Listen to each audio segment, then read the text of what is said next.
Thank you so much, guys. Great cast on the day. And welcome, everybody, to the post-game lobby, joined by Krepo, as well as the victorious Fnatic members, Jesses and Caps. Welcome, gentlemen. Congratulations. But the first thing I want to ask you is, after that loss versus G2 and you guys being very vocal on social media about how you're going to absolutely take this series home, are you happy with the way the whole series went in the end, Caps? I mean, I can honestly say that after the first game, I was kind of sad because it was a really tough game for us to play, at least, and we had some communication issues, which I didn't feel that much against G2, but they actually started showing against Giants. But after the first game, we talked about it and we managed to fix it. Jesses? Yeah, I think the first game was just sort of, we all had to get used to playing, or like, because we've been working a lot on our communication and stuff like this, so I think everyone were stressing a little bit and maybe playing a bit too fast early game, and we just didn't really stick to our game plan coming into the game. And then, yeah, of course, we didn't really meet up to our expectations because we expected just to really fast 2-0. In my opinion, Game 1 was kind of a tricky comp to play. Game 2 and 3 seemed like easier, very meta composition. I mean, it helps when you have Maokai in top lane too. Just in terms of like game flow as well, did that help you guys' communication?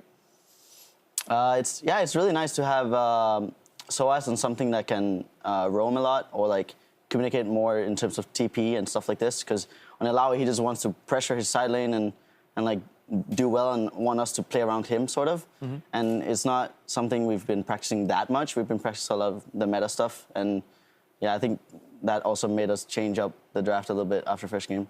Right, and then the next 2 games you guys won quite handily. You wanted to take a look at the last game specifically, a move in the bottom lane with Jesses? Yeah, I basically just saw the trade because like you guys were playing really well CS-wise, already up like I think 5 or 6 very early, but then we saw a good trade coming out early where Hustlin oversteps.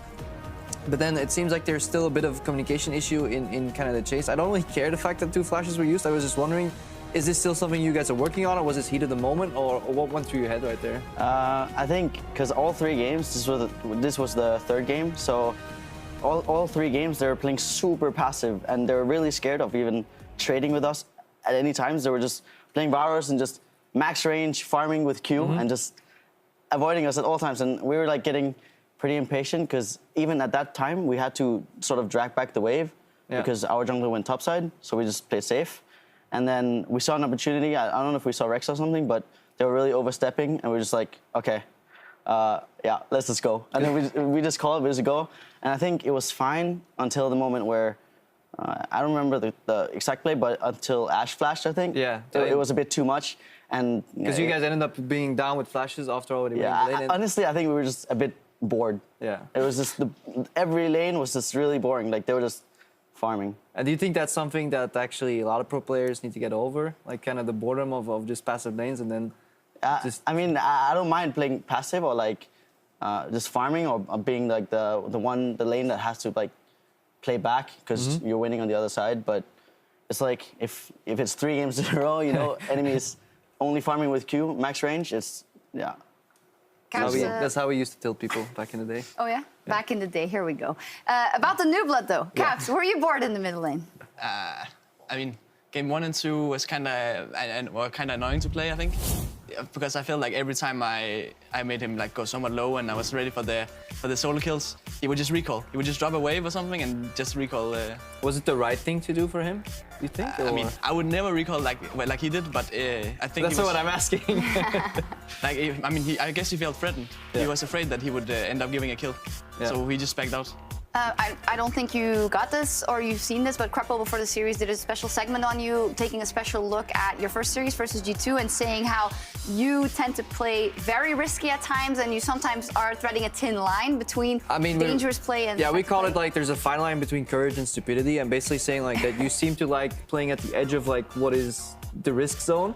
Which I personally like in a rookie. Is that something you experienced as well? Do you agree? Or is that something you guys are working on? Because I can see in scrims that you can definitely start jumping over that line very often. I mean, I guess I would call it the edge of perfection. Yeah. Okay. No, I can definitely see that. Yes, and I mean, I would never.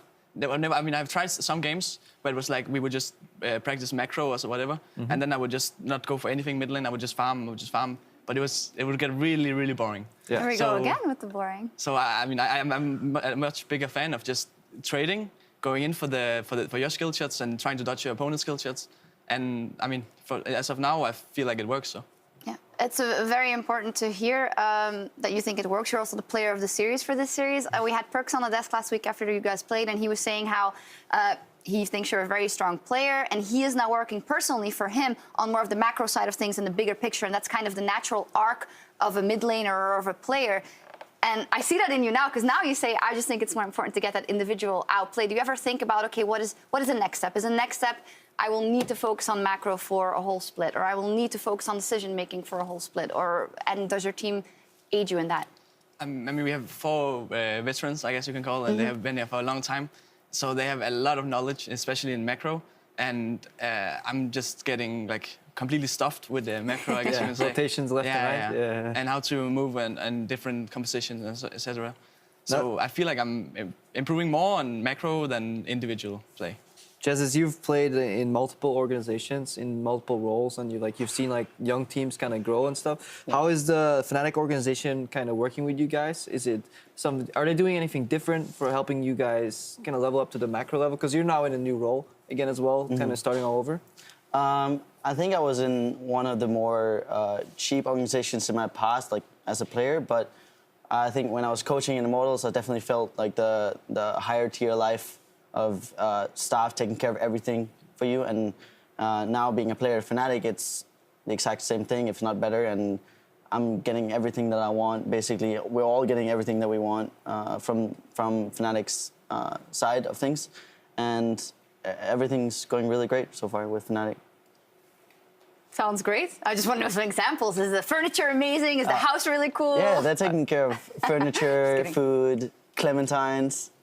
Oh, they got the clementines? Oranges? Okay, that means Fnatic's that gonna means perform. yeah, and they're orange too, so it fits in the. Anyway, we're gonna move on. Great job for you guys in that 2-1 today. And earlier today, Splyce, they took out Vitality 2-0 today, and it's always tempting to start with the negative, but they'll start with the positive. Splyce absolutely stumped Vitality, looked much cleaner than they did Krepo last week. Yeah, I mean, we were casting that series. It was really well played. Did you guys catch any of the series? Yeah. Yeah, some of them. Any take on it? Vitality were really trolling in draft. Like, they were trolling harder than we were against G2, so that's, next level. I was about to say, like, it's not like your draft week 1 was that great. Yeah, I mean, our draft week 1 wasn't optimal, but this was next level, They just really hot trolled. And they played pretty far back, so it seems that they were lacking a lot of like synergy issues. It felt like three different games of solo queue going on at the same time. Everybody was kind of playing their own lane, but they were never trying to play together, especially in target selection. It felt like Steelback and Nuketuck were just not on the same page. For you, Caps, you're now a solo queue player kind of coming into the professional field. Is target calling in teamfights, for example, is that something you're having issues with, or is it all natural? Or how do you guys select your targets in teamfights?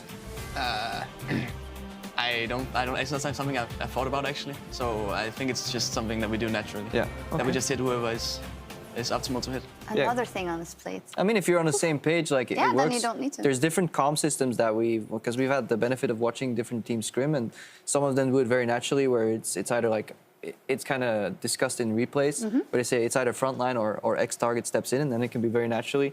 Other teams just start frantically yelling which target to focus. So both systems are definitely valid.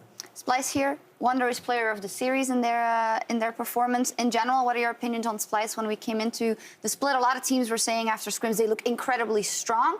How do you think they're doing, Caps? If you have any insight, of course. Yeah, I mean, we have scrimmed them a few times, and I personally thought that they would beat H2K last week as well. They're strong. I'm not sure how I would rate them right now, but I thought they would at least be stronger than H2K last week. So. All right, let's take a look at or unless you have something to add on Splyce. No, it's fine. Okay, cool. Let's take a look at the standings, because I want to bring that up so we would have more oversight, guys. And I want to take a look at Group A. So G2 Misfits, now you guys are on the board. If you look at that, consensus is G2 is reigning supreme. Fnatic should have their eye on second, and then Misfits is kind of the wild card for third or second. After playing Giants and playing probably in scrims the other teams, would you dare say that Giants might be a better contender for the top 3 of the table, Justice? I mean, Giants late game seems better than Misfits, but early game they're 10 times worse. Okay. So I don't know. It depends on how both teams evolve, but currently, I think it's just G2, Misfits, and us. And do you think this is a comfort level, or what's the blocker here for Giants? What would make them better? Is it individual skill, comfort, or just no aggression? Because you were saying they were playing rather passive. I think the reason why they were playing passive bot is not necessarily that they're passive, but I think they just sort of did the smart thing. Like they accepted that maybe they weren't the better bot lane, so they just sort of practiced, I guess, to like play the comp, like the poke comp, or like just scale and play defensively and just not die bot lane, and that was what they did, I guess. Now, if we look at that other group, Vitality, we talked about it. Do you see them digging themselves out of that hole? That it's starting to get deeper and. Yeah, I mean, it's all technically possible, right? But the problem is, Vitality, they're coming in at a level where I think you could come in maybe early 2016 and have that like kind of lacking of teamwork. Because teams now, they come in the split and they're like, yeah, we're working on things. But while you're working on these things, other people have already done them and they're working on the next step. So they're in phase 1, while every other team starts in phase 4 or 5, and G2's already in phase like 12 at this point, you know? So yeah, I think they're too far gone. Well, especially in the fact that there's 2 groups now and there's 5 teams, and you need to get as high as possible in that table. I mean, there's still cross-map group. We always forget it, but there's like 4 weeks of cross-group play where you play 1 match where you have to matter. So as long as you peak in the mid of the split, that's where you can really win important matches. How is it for you guys, Caps, as a team? Do you guys very much have your eye on, okay, already if I would have lost that series versus Giants, we would have been down? Or are you guys not thinking too much about how the standings look right now? I mean, personally, I don't think that much about the standings. I hope that we would have won against G2, and I got kind of sad, I guess, after the first loss against Giant, especially because I was like, if we then drop the next game, then what will happen? Because I have really high expectation for our team, and like I thought we would already be standing, like being in the top, but if we had lost today, then it would have looked completely different, you know? Who's the voice of reason there after that first game, Jesses? Who steps in there and puts you guys back on the right track? Is it the veterans? Yeah, I guess I think it's all of us, because I mean, yeah, like the veterans, and I think the staff is pretty good at it, and we have like a mental coach as well, and we're just sort of, I guess, all mature, and we've all been there, we've all faced defeat, so it's just natural, I guess, to step back up and play normally. Yeah, and you guys came back and you did it. Well, tomorrow we'll be continuing our coverage of the 2017 EU LCS Spring Split. Let's take a look on our matches. We have our match of the week, the Unicorns of Love versus H2K, and Misfits versus G2. First up, the match of the week, guys. Unicorns of Love, they are now 2 series wins up. They look quite strong, as does H2K. How do you think that's going to go, Caps? I have no idea, actually, but I think if I would have to put my money on someone, it would probably be Unicorns, I think. Yeah. 2-1 Unicorns. Carefully, because you know it's risky, Justin? No, I think it's Unicorns for sure as well. I think H2K, they're a bit random, and I think their bot lane is, I mean, at least from my point of view, just based off of bot lane, but I think Unicorns' bot lane is better, and they play around their bot lane better as well. And I think the game is very like emphasized around like mid and bot, and I guess jungle synergy. But yeah, I think Unicorns have the edge there. I think those are all good points, but the one caveat lies in the fact that I think H2K's bot lane is aware that when they are weaker, they can also step away. That's what they did very well in the previous weeks, is where yield the turret, just step away. And then H2K as a team was already out-rotating first, so I think they can do that again. It all depends, like, it's fine if you lose gracefully and step away, but if that somehow, if you make one mistake while trying to lose gracefully, you get smashed. That is the problem, so we need to see what happens. We will. Jankos versus Zerx here also, just a very exciting match cool. there. And our friends over at the NALCS, they will be logging on at midnight with FlyQuest taking on CLG. Does anyone want to do a prediction on that match? I mean, it's so surprising that FlyQuest is doing that well when they couldn't even have like proper PC setup, and then CLG was starting off really slow. I mean, in the this or that from Kobe and Jat, they were like arguing who was the bigger disappointment. So on paper right now, FlyQuest should actually take it. Yeah. Anyone else have an opinion on that? I don't watch NA. All right. Well, it's at midnight. You'll be home just in time to watch it. We'll see what happens. Time for us to log off for the night. Thank you guys very much. Thank you guys, guests, for joining us here, and congratulations.